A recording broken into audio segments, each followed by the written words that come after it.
Yeah, you're good. There you go. Yeah, you're good. Thanks for coming. Super. Little dyslexia 101 tonight. Trying to condense everything that I have into about 15, 20 minutes. But if you have questions at the end, there should be time for that.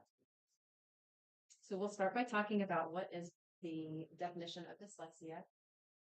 I'm not going to read all of this to you, but basically what it is known as is trouble with words. It can be the written word, the spoken word, and the reading part. This is a definition from the International Dyslexia Association that was copyrighted back in 2002. And the IDA, it's International Dyslexia Association. You can go to their website with lots of information and resources from there too. It is basically difficulties with accurate, fluent word recognition for spelling and decoding abilities. So when we start thinking and talking about dyslexia, a lot of the phone calls that we get from parents are that they think they see things backwards. They flip their B's and D's. They say saw or was. These are all myths. It's not actually something that we look for when we talk about dyslexia. But another thing is they think it's rare. So we're going to talk about some of the truths also. It is not rare. Trying harder will work. They're just lazy. These are all things that we hear. They're help. Reading more can help. And they don't have the ability to learn. So some of the truths that we have, dyslexia, dys is difficult, lexia is that language piece, which typically we see in reading first. People with dyslexia have difficulties with learning. It does run in families, so it's neurobiological in origin. So I was in a classroom and I was in public education for about 20 years. And that's usually the first question I would ask parents, parent-teacher conferences is, did you or your spouse struggle with reading or writing? And almost always we would hear yes, or my mom did, or my brother did. So it does run in families. It occurs in people of all backgrounds and intellectual levels. So it is not tied to an IQ. So typically what we see with people with dyslexia is they have an average to an above average IQ, and then they're not performing in their academics at that same level. It is an issue with processing and manipulating language, and it can be remediated with proper interventions. The exact causes of dyslexia are still not clear, but anatomical and brain imagery studies show differences in the way the brain of a person with dyslexia develops and functions. So you can see the differences in the brain. On the image on the right, you see a non-impaired reader. And so they have those 3 spots that are lit up, and that is what is lighting up while they are reading.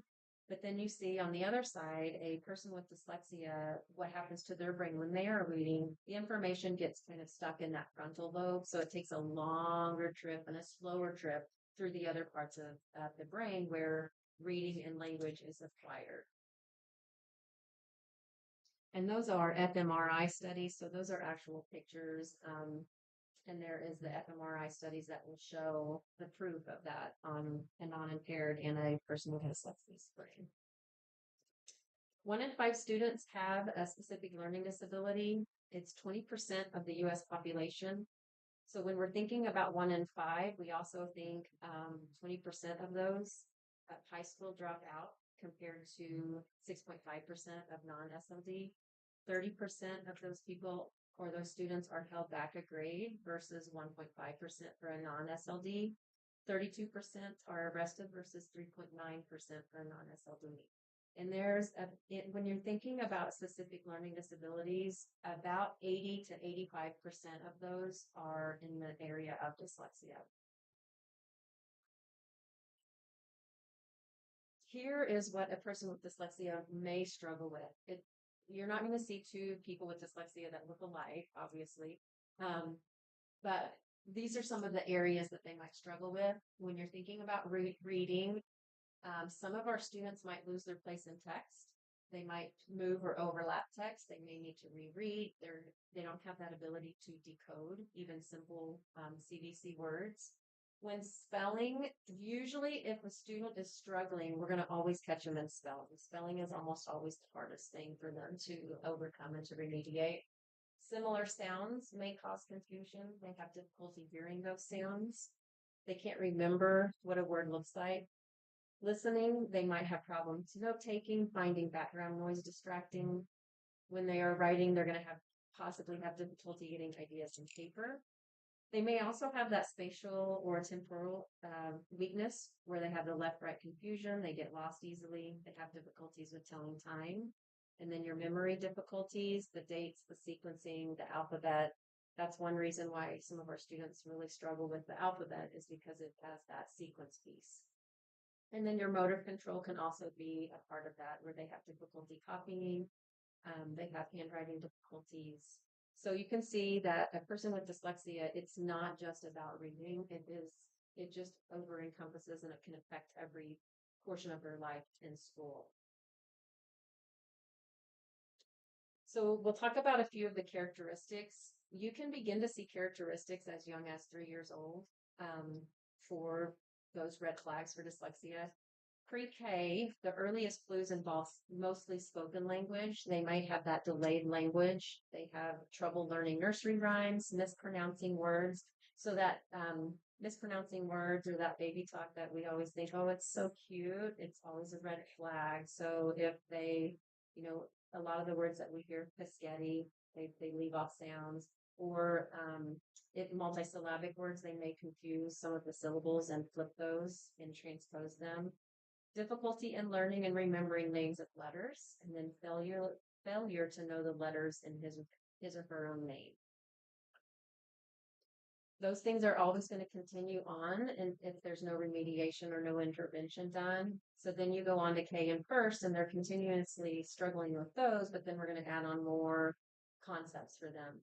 So they typically don't understand that a word can come apart. So they see the word bat, but they don't have the ability to say book at bat. Or they might see that word and they may be able to say book at, but then they're going to say something like take. So they hear that ending sound and then they'll say a word that they think might make sense or begins with that ending sound that they heard. So that segmenting and blending is really difficult for our students. There's an inability to associate letters with sounds. So when they are beginning to learn the alphabet is very abstract. And people with dyslexia are very concrete, black and white thinkers. So anything abstract is difficult for them. So you have to put things, concrete things in order for them to grasp a hold of that and get it into their long-term memory. So when we are learning the letters and sounds, we have pictures that always go with the concepts and the sounds. But when you're talking about the letter name, there are a lot of letter names of the alphabet that are confusing when you're talking about sounds. So you think about the letter W, or most of our kids want to say the W says D, or the F says F, or the L says F, the Y says mm. So all of those, you're thinking about the letter names, they have a totally different sound when you're learning about the sound. So that's really hard for our kiddos. There's also a history of reading problems, typically in parents or siblings. Grandparents, like I said earlier, is familial. And there's also a word retrieval difficulty with our students. So they might tell a story, and the thing that has wheels and it goes and you put the thing in it, and so they talk kind of around the object and they can't come up with that word retrieval. Grades 2, 3, and 4. That is when you're beginning to see that slow and labored reading. So you have that weak fluency. So the speed of their reading is really slow. They might misread words that are repeated throughout the book. They'll read it one way on one page. They turn the page, it's the same word. They might read it a totally different way. They're going to guess words that are similar in shape. So that's where you see the saw for was, it for at. It's because typically those words don't have that, like I said earlier, concrete, black and white. When you think about the word was, there's nothing that you can picture for that. So it's very abstract. So it's difficult for them to remember the visual representation of those words. Trouble with reading and spelling small, easy words. If there is no rule or situation that goes with a word, they're going to spell it phonetically. So they're just going to write what they hear. Comprehension is typically better than decoding. So they are getting a text and they may be able to decode it, and it's going to be possibly auditory comprehension better. Yes. So they're going to have that auditory comprehension. So if it's read to them, they're going to be able to get it easier. But sometimes you're going to have students that will work so hard on words and decoding that they're not paying attention to the story, so the comprehension piece is not there. Or you might have vice versa, where they can read it beautifully and within speed and prosody, but then they can't comprehend what they read. So it could be either way with our students. Almost always we see a weakness in spelling, and then you begin to see in these grades the avoidance. So kind of the confidence is diminishing by this age, and that avoidance of reading and writing is what we typically start seeing. Grades 5 and up, we still continue to see that poor fluency piece. There's many errors happening. They are not recognizing and reading nonsense words. Multisyllabic words start showing up. You've got your math and your science and social studies words that are typically showing up in the grades 5 and up, and those are harder for them to read. Vocabulary is lacking. Typically, vocabulary starts to lack because what we as teachers do is we want to teach to the independent level that they're on. So if we're teaching to the independent level they're on, but it's not grade level, they're not getting the vocabulary piece that they need. So auditory books, reading to them above their grade level is really good for that vocabulary piece. They're still avoiding reading, typically is what we see, and then poor spelling is continuing. Common characteristics of other related learning disorders, you might see dysgraphia and then dyscalculia. So the dysgraphia piece is the handwriting. So it is that fine motor piece. They have difficulty copying. They have that difficulty remembering the kinesthetic movements and how to form those letters. The dyscalculia piece is the math. So we call it the dyslexia of math. They may misread numbers, difficulty counting accurately, memorizing and retrieving math facts, and they have a really hard time with multi-step directions for math, which is your division, your multiplication, and so they kind of lose their spot in that process. Mm-hmm. You might also see ADHD, and that kind of goes hand in hand with our kiddos. That's where you can have the attention or the non-attentive piece, the variable attention, distractibility, impulsivity, and hyperactivity. Dyspraxia is your motor skills. That's your executive functioning and your organization piece. So that's when you start to see where they're losing papers, their locker might be a mess, their desks might be a mess, their backpack. They don't know how to organize things. So some strengths of people with dyslexia is they are very good problem solvers. They typically have a really good verbal skill set. And that's kind of what we see with our kiddos is you're going to see a kid that has a really good verbal IQ, or you can have a really great verbal conversation with them, but then you put something on paper and you put that in front of them and you see a totally different person. So the good verbal skills is usually what we see. Creative, musical, artistic, athletic, they're hands-on, they're imaginative. I forget the exact percentage, but I think it's about 75% of NASA employees are dyslexic. So that's pretty large percentage. They're often gifted in another area, and then they have that spatial awareness and reasoning piece, and they typically are empathetic also. But early intervention is vital. 74% of third graders with reading disabilities continue to have reading and spelling problems in the 9th grade. Learning their letters and sound is the single most predictive piece of saying this child is going to be able to learn to read. So if we are seeing it in pre-K and kindergarten, we because we don't want to get to 3rd grade. You know, they're learning how to read up until 3rd grade, but once they hit 4th grade, they're reading to learn. And so that teaching of the reading piece is no longer in the classroom. So we really got to get that early intervention. So like instead of telling them or teaching them the ABCs, teach them the sounds of the letters. Well, so you're going to want to do both. And I actually brought a little activity that we can play around with and do that. And we can talk about some other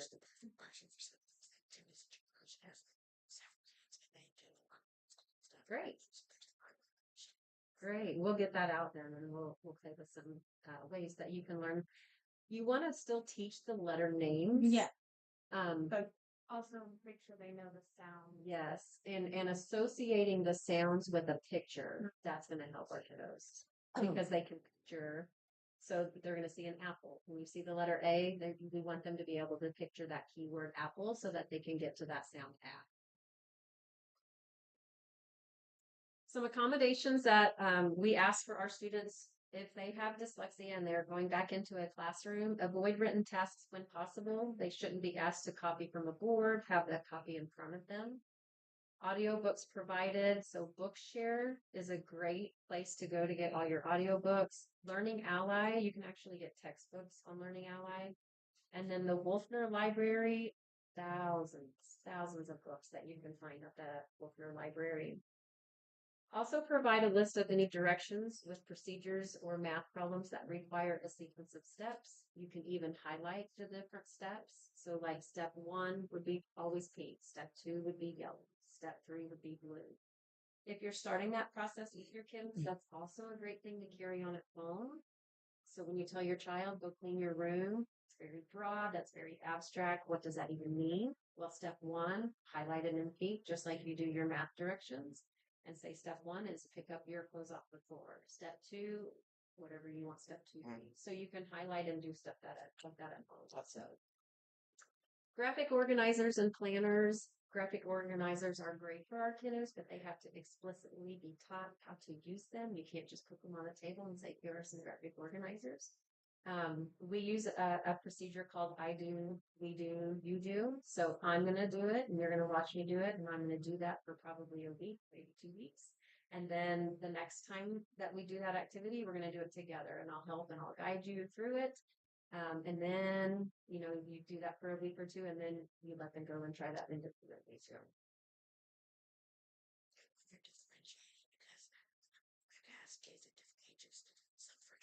For their catch it. Yeah. So these students should also never be asked to read aloud in front of their class. We talked about just briefly about the confidence levels. Once you hit 1st grade, they're smart people. So they begin to know, I don't know, but my neighbor does, and why. So that confidence level starts to diminish. So we don't want to put them in the predicaments of where it's gonna make it worse. Unless some of these children will raise their hand, but they don't want to read. So if that's okay too.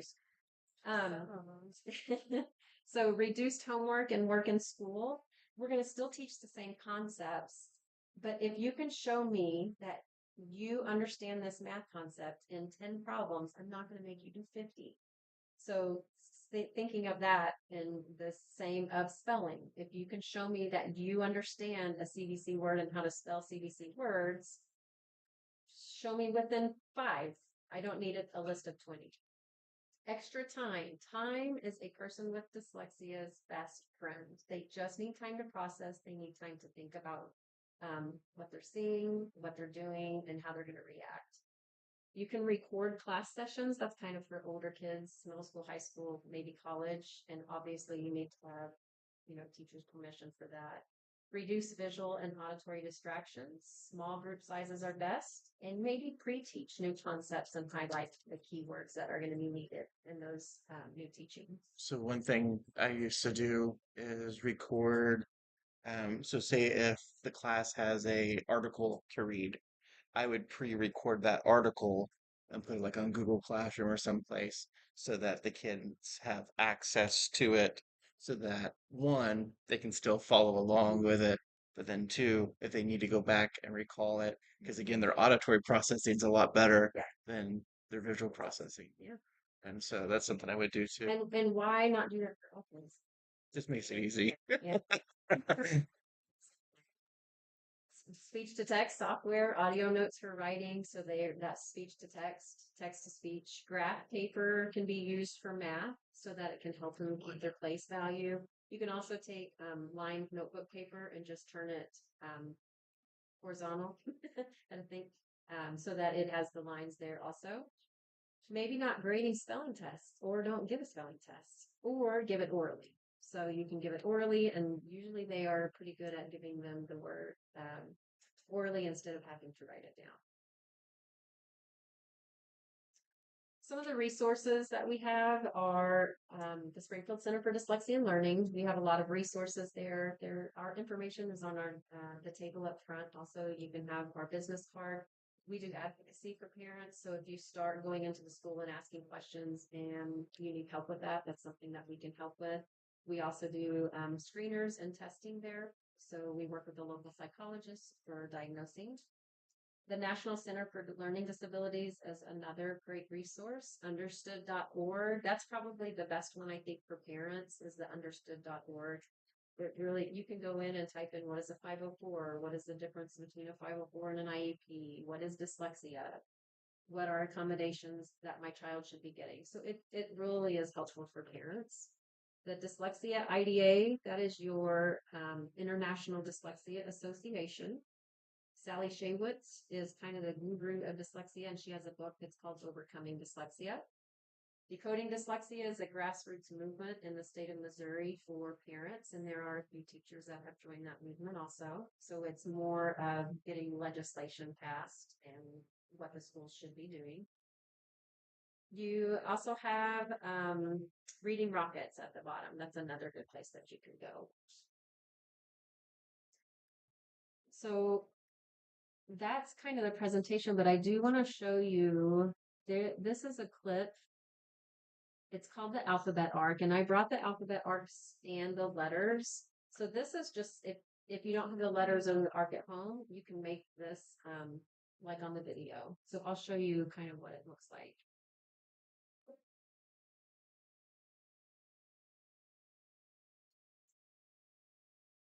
Beginning of the year because it helps your students with letter recognition, letter orientation, and letter sequencing or alphabetical order.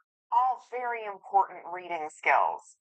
So I'm going to show you how to build the arc, and then I'll show you my favorite game.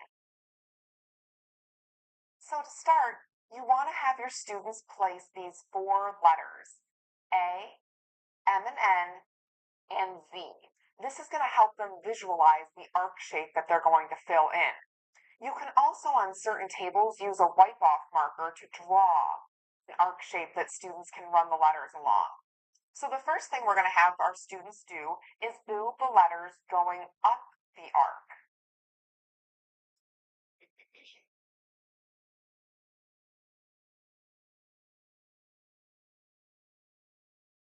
Great.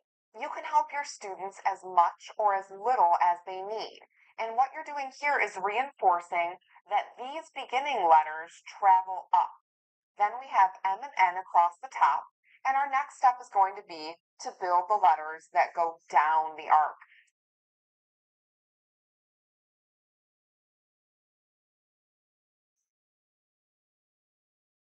And again, you could help the students as much or as little as you need to with the letters going down. So you can see that this arc shape makes alphabetical order and letter sequencing a little bit easier for students to understand than just the alphabet in a straight line. Once your students have built the arc, you want them to be able to point and say each letter name. They can do that forwards. They can also point and say the letter names backwards. Then we get to the fun part, my favorite game. This is called the switching game. Your students will need to have a partner for this game.